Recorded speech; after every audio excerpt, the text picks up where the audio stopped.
Hay un momento en la vida, generalmente después de los 40, en el que algo deja de encajar. No es una crisis ruidosa, no es un colapso visible, es un silencio incómodo. Todo parece estar en su lugar: trabajo, familia, rutina, responsabilidades. Y aún así, hay una sensación persistente de vacío, de repetición, de estar viviendo una vida que funciona, pero no despierta. Muchos ignoran esa sensación, la anestesian con distracciones, consumo, espiritualidad superficial o religiones que prometen consuelo pero no verdad. Otros, en cambio, se atreven a escucharla, porque esa incomodidad no es un error, es una señal. Desde hace miles de años, distintas tradiciones hablaron de fuerzas que mantienen a la humanidad en un estado de sueño profundo. Los antiguos gnósticos las llamaron arcontes, no como demonios con forma física, sino como estructuras de control de la conciencia. Y en medio de ese mundo dormido apareció una figura peligrosa para cualquier sistema: Jesús. No como fundador de una religión, sino como alguien que enseñó cómo escapar de la prisión invisible. Este video no es para convencerte de nada. Es para recordarte algo que ya sabes, pero que fue cubierto por capas de miedo, culpa y obediencia. Si alguna vez sentiste que este mundo exige demasiado y ofrece muy poco sentido, entonces este mensaje es para ti. No comienza con una explosión. No comienza con una revelación mística ni con una crisis dramática. El despertar comienza con algo mucho más sutil y por eso mismo más inquietante. Un cansancio que no se va con descanso. Una sensación de estar cumpliendo roles, pero no viviendo desde el centro. Una pregunta muda que aparece en los momentos más inesperados. ¿Es esto todo? Ese es el primer síntoma de que la conciencia empieza a moverse. Los arcontes, entendidos como fuerzas de control psicológico y existencial, no necesitan violencia para dominar. Su mayor éxito es crear una realidad donde el ser humano no cuestiona, donde confunde estabilidad con sentido, donde cree que adaptarse es madurar, aunque por dentro se apague. El sistema recompensa al individuo funcional, no al consciente.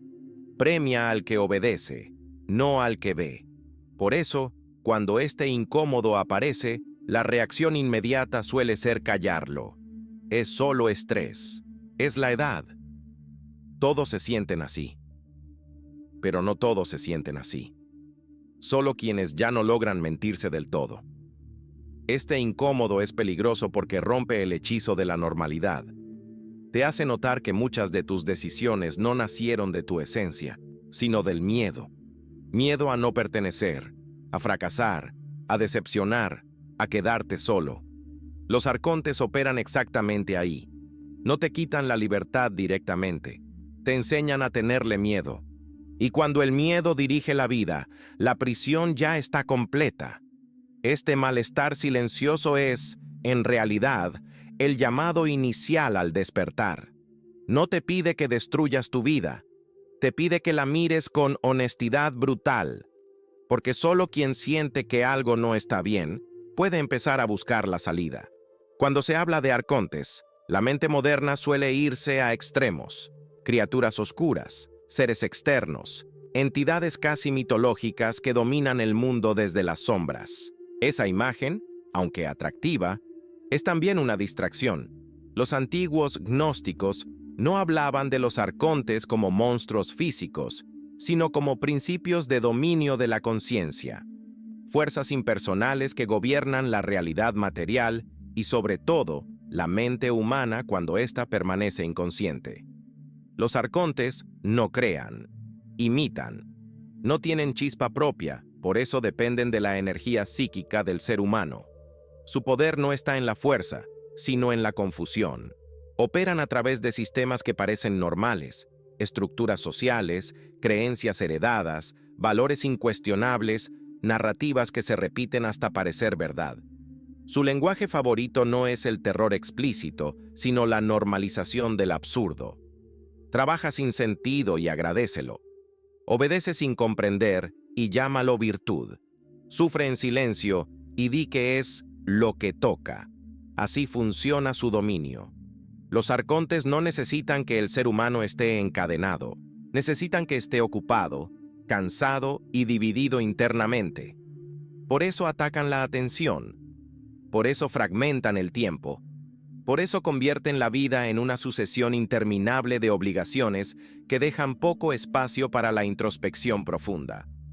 Desde esta perspectiva, los arcontes no son alguien afuera. Son algo que opera cuando la conciencia duerme. Cada vez que una persona actúa por miedo y no por verdad. Cada vez que repite una creencia sin haberla examinado. Cada vez que sacrifica su autenticidad por aceptación, ahí están. Y esto es lo más incómodo de aceptar. Los arcontes no dominan desde fuera, sino desde dentro, utilizando la mente condicionada como su principal instrumento. Por eso luchar contra ellos como enemigos externos es inútil. La verdadera confrontación no es una guerra, sino un acto de lucidez. Cuando empiezas a observar tus pensamientos, tus reacciones automáticas, tus lealtades inconscientes, el poder de estas fuerzas comienza a debilitarse. Los arcontes existen mientras no te conozcas. Se alimentan de la inconsciencia, no de la maldad. Y esta comprensión marca un punto de no retorno. El problema ya no es el mundo. El problema es el estado de conciencia desde el cual lo miras. Toda prisión eficaz tiene una característica esencial. El prisionero no sabe que está preso. Si los muros fueran visibles, si las cadenas dolieran, la rebelión sería inevitable. Pero el sistema arcóntico es mucho más sofisticado. Su mayor truco no es el castigo, sino la ilusión de libertad. Puedes elegir qué consumir, qué opinar, incluso qué creer, siempre y cuando no cuestiones las bases del juego. La prisión no se impone con violencia, sino con identidad. Desde muy temprano te enseñan quién eres, qué se espera de ti, qué es éxito, qué es fracaso, qué es normal desear y qué es peligroso pensar.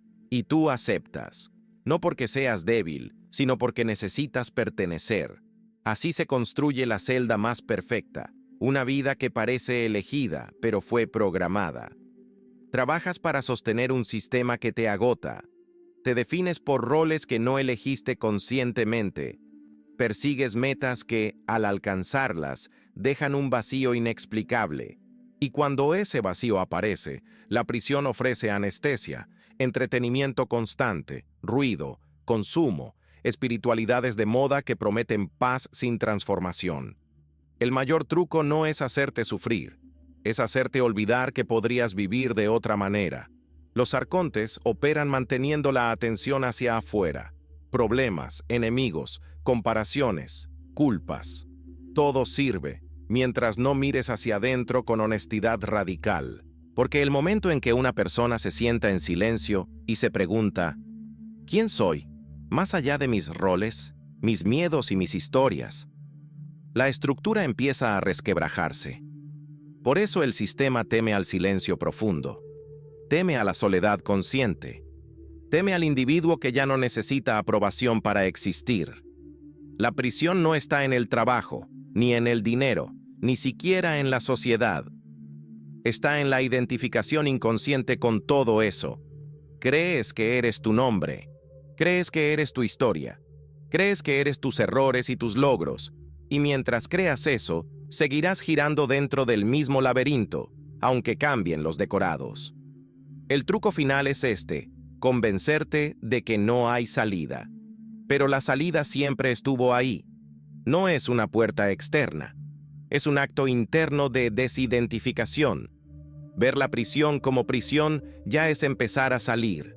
El alma no se duerme de golpe, se adormece lentamente, casi con ternura, como quien se deja llevar por una rutina cómoda que no duele, pero tampoco despierta. Nadie te quita el alma.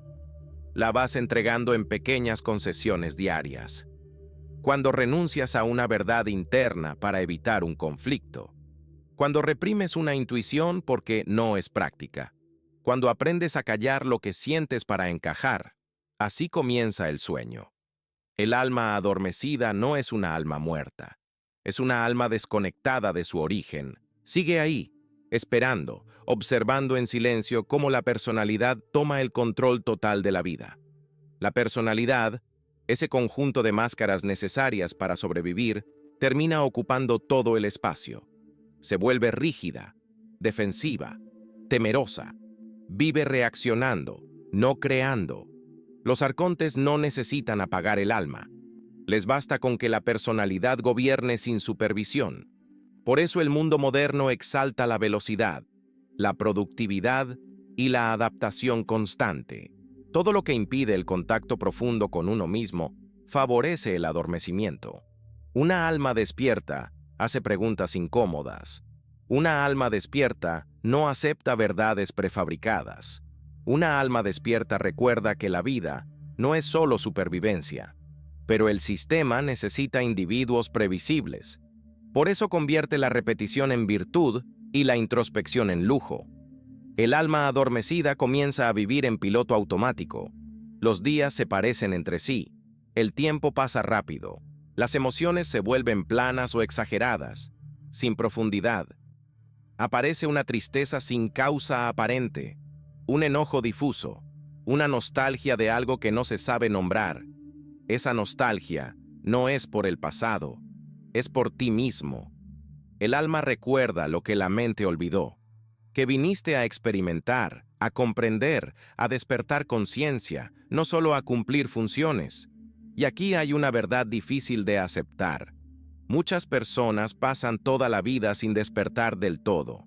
No porque sean incapaces, sino porque el sueño se volvió cómodo. Despertar implica perder certezas, relaciones, identidades. Implica atravesar una especie de muerte interna, pero también implica recuperar algo esencial, la sensación de estar vivo por dentro. El alma no exige perfección, solo exige presencia. Y cuando empiezas a escucharla, aunque sea en susurros, el control arcóntico comienza a fallar. Si los arcontes tuvieran un tridente psicológico, sus 3 puntas serían claras: culpa, miedo y obediencia. No son emociones casuales, son herramientas de domesticación.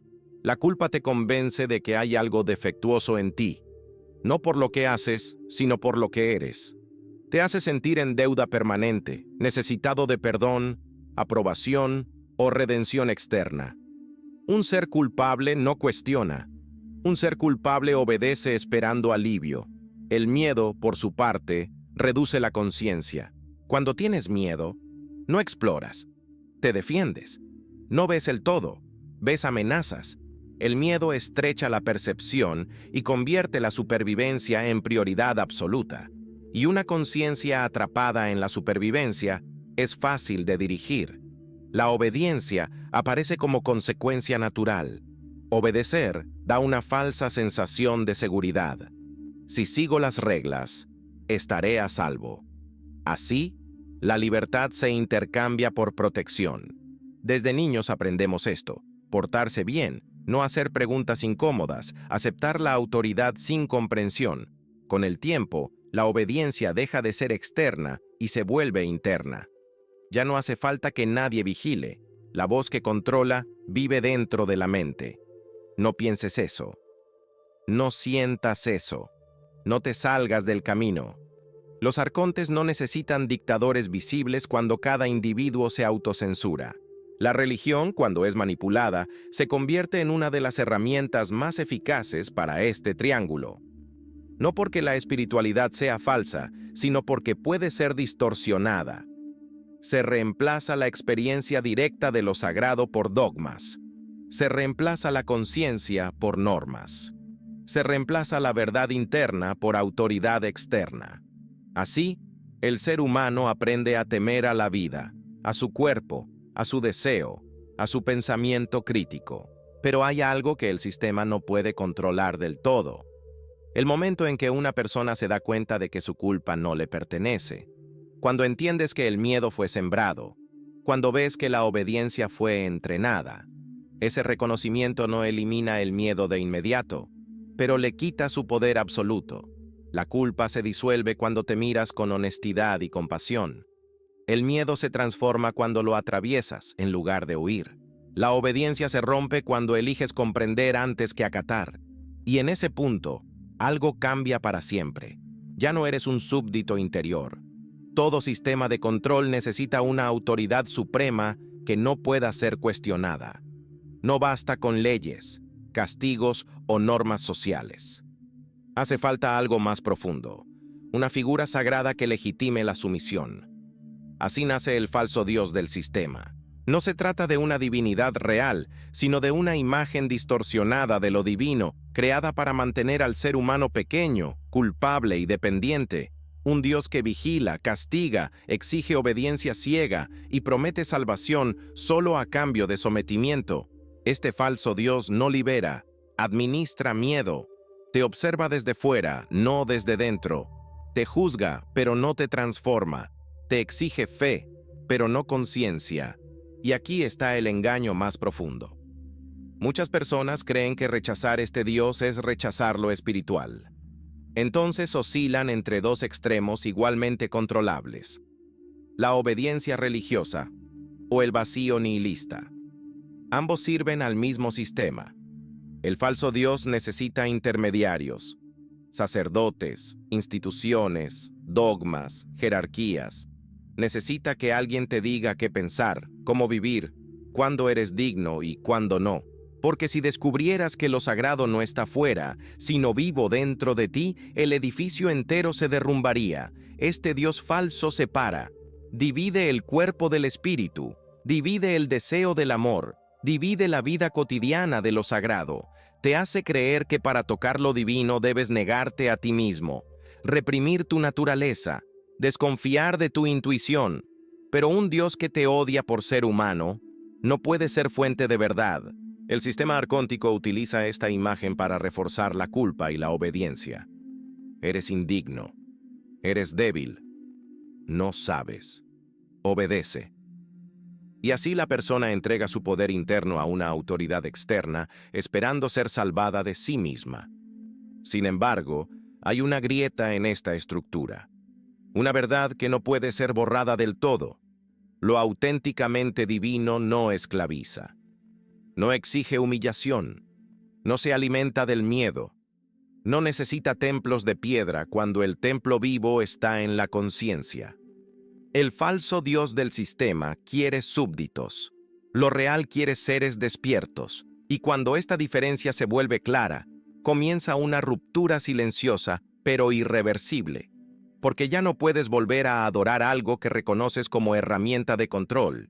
Si hay una figura que representa una amenaza directa al sistema de control arcóntico, esa es Jesús. No el Jesús institucionalizado, convertido en ícono de obediencia y sacrificio pasivo, sino el Jesús original, incómodo, radical y profundamente liberador.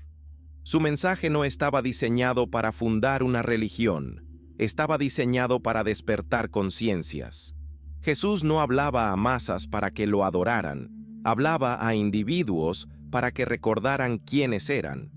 Por eso fue peligroso, por eso fue perseguido, no por prometer salvación futura, sino por señalar una libertad presente. Cuando decía, la verdad os hará libres, no se refería a creer en una doctrina correcta.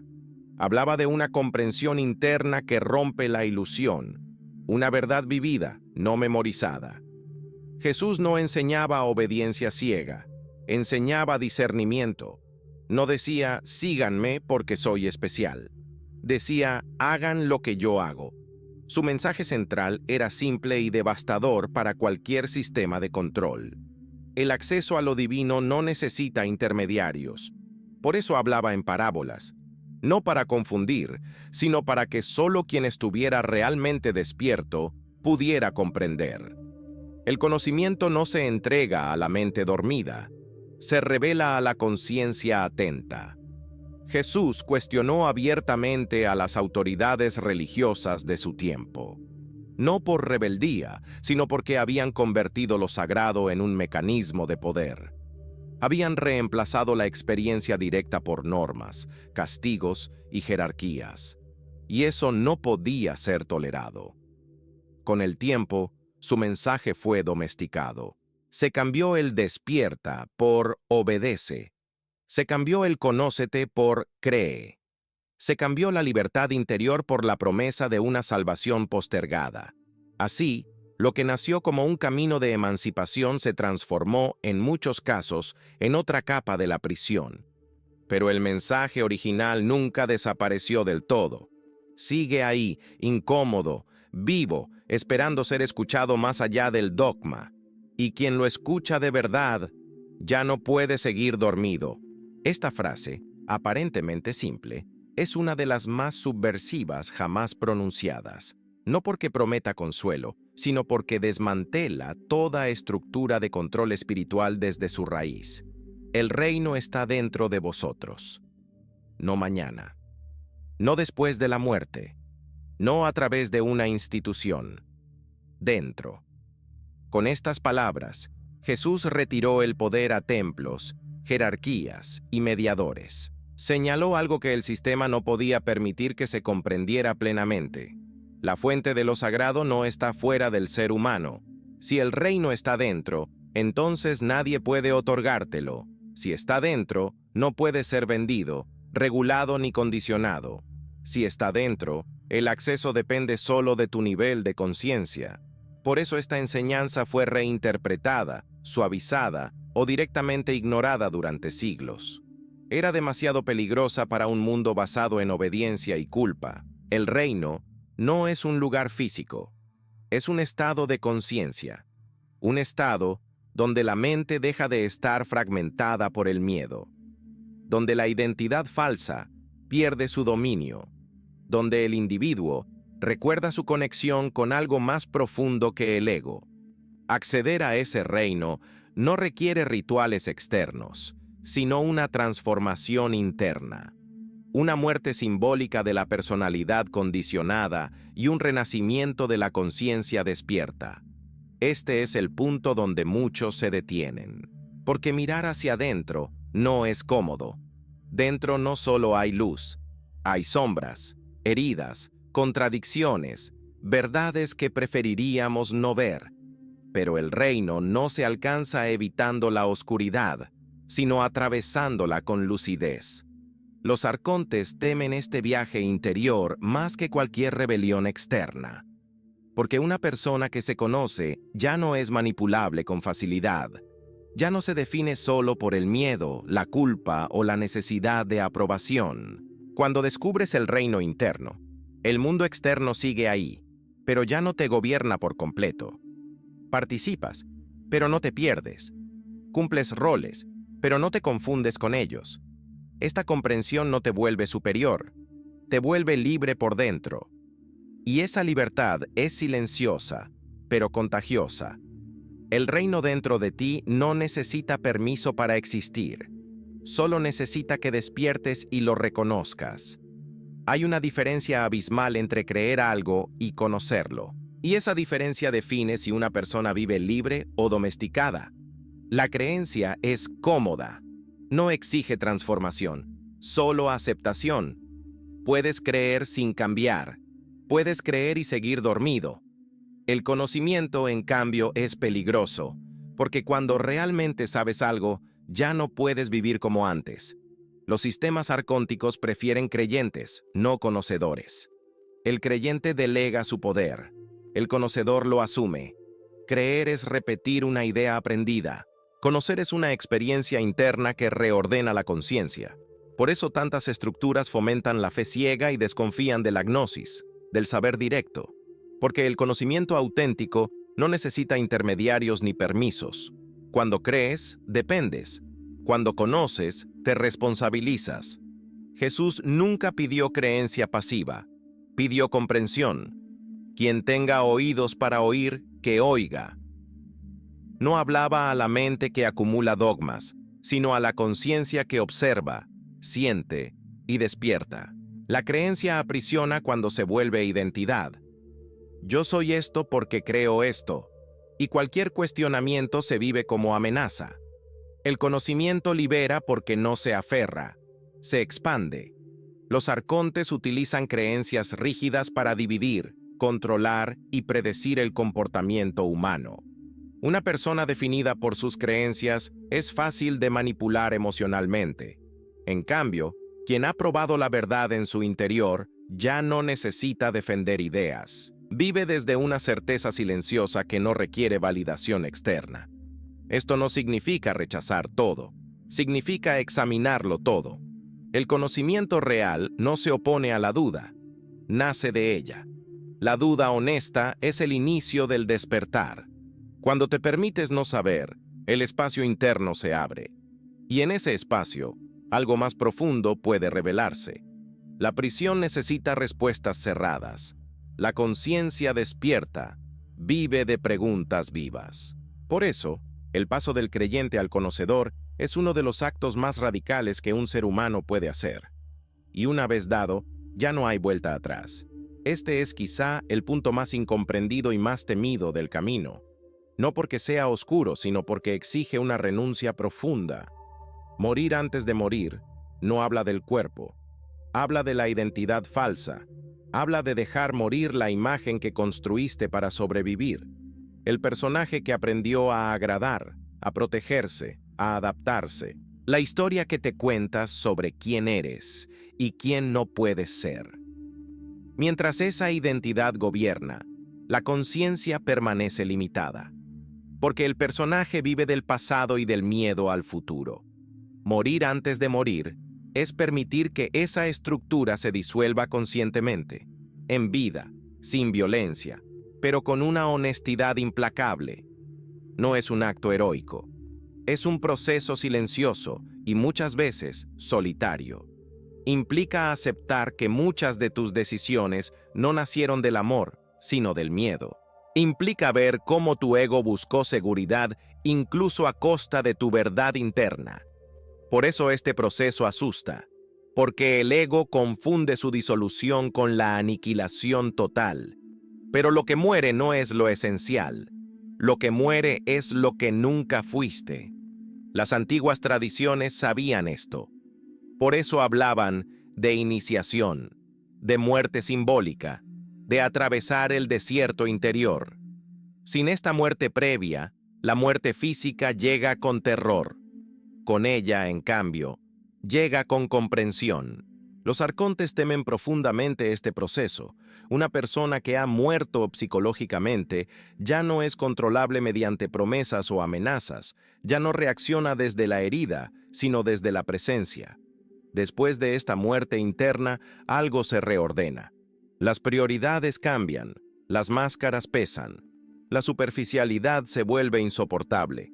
No porque te vuelvas mejor que otros, sino porque ya no puedes traicionarte sin sentirlo en el cuerpo y en el alma. Morir antes de morir no te convierte en alguien especial, te devuelve a lo esencial. Y desde ese lugar, la vida ya no se vive como una huida, sino como una experiencia consciente. El despertar no llega envuelto en luz ni acompañado de certezas absolutas. Llega casi siempre como una incomodidad profunda. Una de las primeras señales es la soledad interior.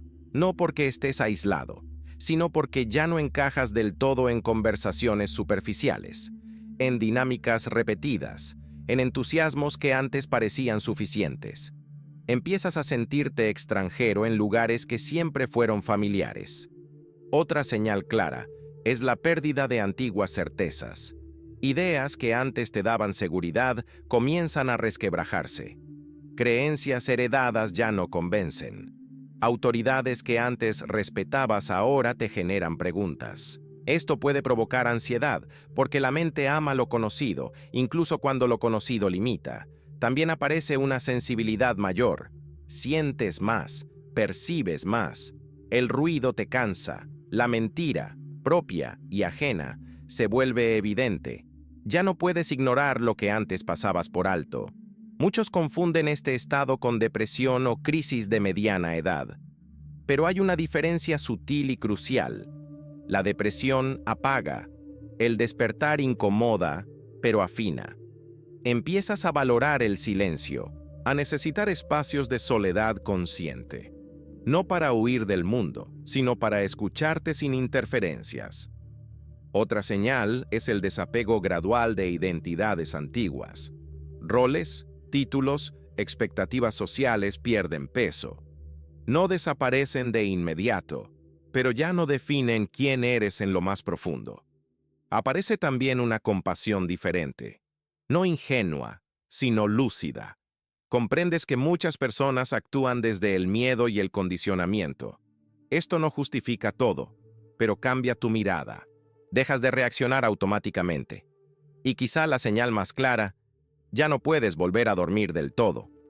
Aunque intentes distraerte, algo dentro de ti observa. Aunque intentes volver a lo de antes, algo ya vio demasiado. El despertar no te hace inmune al dolor, pero te vuelve responsable de tu conciencia. Ya no puedes fingir ignorancia sin pagar un precio interno. Este proceso no es lineal. Hay avances y retrocesos, momentos de claridad y momentos de confusión. Pero algo es seguro. Una vez iniciado, no se detiene. Porque no es una moda espiritual. Es un recuerdo profundo de quién eres más allá del condicionamiento. La salida no es un lugar, no es un grupo, una técnica secreta ni una huida del mundo. La salida es un estado de conciencia sostenido. Durante mucho tiempo se nos hizo creer que escapar significaba rechazar la vida cotidiana, abandonar responsabilidades o aislarse del sistema. Pero esa es otra trampa. Los arcontes no temen al aislamiento. Temen a la presencia consciente en medio del mundo. La prisión invisible se desactiva cuando dejas de reaccionar automáticamente, cuando observas antes de obedecer, cuando eliges desde la comprensión y no desde el miedo. Salir no es romper con todo, es verlo todo con claridad. Sigues trabajando, relacionándote, participando, pero ya no entregas tu identidad a esos roles. Los usas sin confundirte con ellos. Eso cambia por completo la experiencia. La clave está en la atención. Donde pones tu atención, pones tu energía. Y el sistema vive de atención inconsciente. Cuando empiezas a habitar el presente, no como concepto, sino como práctica diaria, la mente condicionada pierde fuerza. El pasado deja de gobernar. El futuro deja de paralizar. Esto no requiere perfección. Requiere honestidad constante. Cada vez que eliges no mentirte, cada vez que escuchas el cuerpo, cada vez que reconoces un miedo sin dejar que decida por ti, ahí estás saliendo. La enseñanza original atribuida a Jesús no prometía una salvación externa. Señalaba una transformación interna tan profunda que el mundo deja de tener el mismo poder sobre ti. No te vuelves invulnerable, te vuelves íntegro. Y una persona íntegra no puede ser fragmentada con facilidad. La prisión invisible se sostiene sobre la inconsciencia repetida. La salida se construye con pequeños actos diarios de lucidez. No hay aplausos, no hay certificados, solo una sensación silenciosa y firme de coherencia interna. Y quizá eso sea la verdadera libertad. No escapar del mundo, sino habitarlo despierto, sin entregar el alma. Llegar hasta aquí ya dice algo importante sobre ti. No todos están dispuestos a mirar más allá de la superficie, a cuestionar lo que siempre fue dado como normal, correcto o inevitable. A lo largo de este recorrido, vimos que la prisión más eficaz no es la que encierra el cuerpo, sino la que adormece la conciencia. Que los arcontes no necesitan cadenas visibles cuando logran que el ser humano viva desde el miedo, la culpa y la obediencia automática. Y que el mayor triunfo del sistema es hacerte creer que no hay alternativa. Pero también vimos algo más profundo y esperanzador. La salida nunca estuvo fuera. Las enseñanzas atribuidas a Jesús, cuando se liberan del dogma y del control institucional, no apuntan a la sumisión, sino al despertar interior. No a creer más, sino a ver mejor. No a esperar salvación, sino a encarnarla en vida. Despertar no significa volverte perfecto, iluminado o superior. significa volverte honesto contigo mismo. Aquí van algunas claves prácticas para sostener ese despertar en la vida cotidiana. Primero, cultiva el silencio, no como escape, sino como espacio de observación. El silencio revela lo que el ruido oculta. Segundo, cuestiona sin cinismo. No todo es mentira, pero nada merece ser aceptado sin comprensión. Tercero, observa tus reacciones emocionales. Allí donde hay reacción automática, hay condicionamiento. Y donde hay observación, empieza la libertad. Cuarto, deja de postergar tu vida interior. No esperes cuando tengas tiempo. La conciencia no se despierta en el futuro. Y quizá lo más importante, no luches contra la prisión como enemigo externo. La lucha perpetúa el conflicto. La lucidez lo disuelve. Habrá momentos de duda, de cansancio, de querer volver a dormir. Es parte del proceso. Pero algo ya cambió. Ahora sabes que el sueño existe. Y quien sabe eso, ya no está completamente atrapado. La verdadera liberación no hace ruido. Se nota en la forma en que miras, eliges y vives. No se trata de escapar del mundo. Se trata de habitarlo despierto, con el alma presente y la conciencia enraizada. Eso, y nada menos que eso, es salir de la prisión invisible,